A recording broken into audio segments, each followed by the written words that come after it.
That's always troublesome. Okay, no vocabulary here. No, don't let that happen. Oh, come on, baby. Don't do that to me. Please. Please. Oh. Come on. Come on. Oh, shoot. Ah, we got it. Oh, man.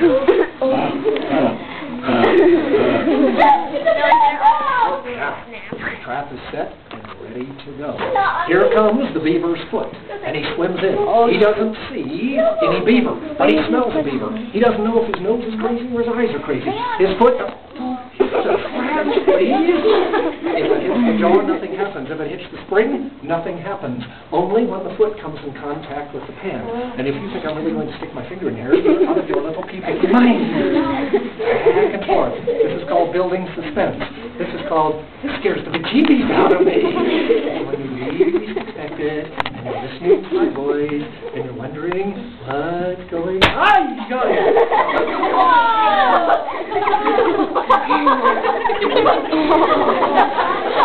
The mountain man comes back the following morning, pulls out a 50-pound beaver. He doesn't want the whole beaver, so that's why he has his curved blade Green River skinning knife. Puts the beaver on the back, skins the beaver, takes the skin, and then removes the